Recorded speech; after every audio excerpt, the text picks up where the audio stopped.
बच्चों, मैंने पहली वीडियो में आपको स्वर संधि के बारे में बताया था। आज मैं इस वीडियो में आपके लिए लाई हूँ व्यंजन संधि। स्वर संधि में मैंने आपको बताया था कि स्वर के बाद स्वर आने पर या दो वर्णों का आपस में मिलने पर जब कोई परिवर्तन होता है तो उसे स्वर संधि कहते हैं।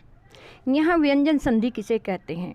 व्यंजन से परे कोई स्वर या व्यंजन आ जाए और उसके आने से जो परिवर्तन होता है उसे हम व्यंजन संधि कहते हैं। जैसे जगत प्लस नाथ, यहाँ तय में ए है और न जो है वो व्यंजन है, इसलिए यहाँ पर बनता है जगन्नाथ। इसका पहला नियम है वर्ग के पहले वर्ण, जैसे 5 वर्ग होते हैं, कै वर्ग, च वर्ग, ट वर्ग, तय वर्ग, पै वर्ग। वर्ग के पहले वर्ण का तीसरे वर्ण में परिवर्तन या य, र, ल, व, है में से कोई वर्ण हो तो पहले वर्ण का उसी वर्ण का तीसरा वर्ण बन जाता है।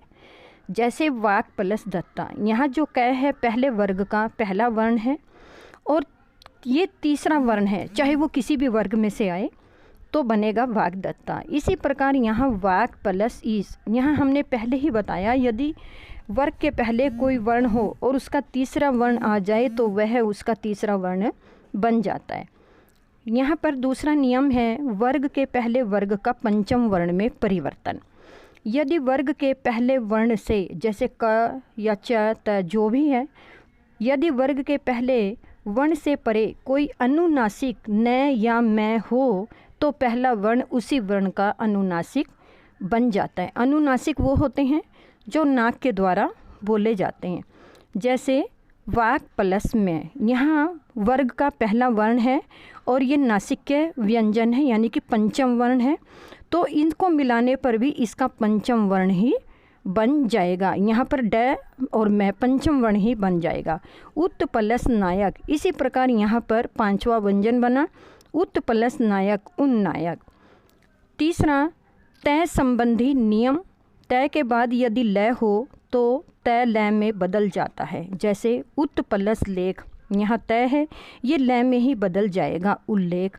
तत् प्लस लीन, ये लय में बदल जाएगा तल्लीन, ये तय लय में बदल जाएगा उत प्लस लास उल्लास। यहाँ तय या दय के बाद जय और झय हो तो तय दय जय में बदल जाता है। सत प्लस जन यानी कि सज्जन, यहाँ तय हमने पहले बताया तो वो जय में ही बदल जाएगा। जगत जननी, जगत जननी जग जननी। उत प्लस जबल यानी कि उज्ज्वल। तय के बाद यदि ट ड हो तो तय ट ड में बदल जाता है। तत् प्लस टीका, तट्टिका। उत प्लस डयन, उड्डयन। यहाँ मैं संबंधी नियम, जब पहले शब्द के अंत में स्वर हो और आगे के शब्द का प्रथम वर्ण य, र, ल, व या श, स है या अन्य स्पर्श व्यंजन हो तो मैं के स्थान पर पंचम वर्ण आ जाता है।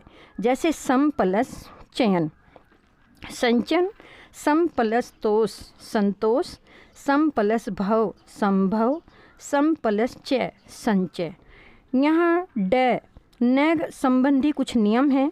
यदि री, र, स के बाद न व्यंजन आता है तो न का ण हो जाता है। जैसे परिणाम, परिणाम। मैं मर प्लस न मरण। प्र प्लस नाम प्रणाम। राम प्लस अयन रामायण। स का स संबंधी नियम, यदि स से पहले ए आ से भिन्न स्वर हो तो स का श बन जाता है। अभि प्लस सेक, अभिषेक। वी प्लस सम, विषम। नी प्लस सेद, निषेध।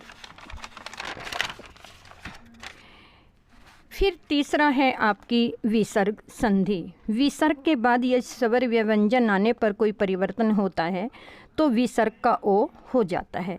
यश प्लस गान, यशोगान। यश प्लस दा, यशोदा। विसर्ग का रै में होना, ए आ को छोड़कर 3, 4, 5 यानी कि तीसरा, चौथा, पांचवा अक्षर या य, र, ल, व यदि हो तो विसर्ग जो होता है वो रै हो जाता है।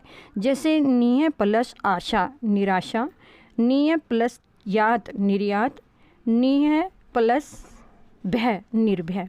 विसर्ग का श होना, विसर्ग से पहले यदि कोई स्वर हो और बाद में च या छ हो तो विसर्ग का श हो जाता है।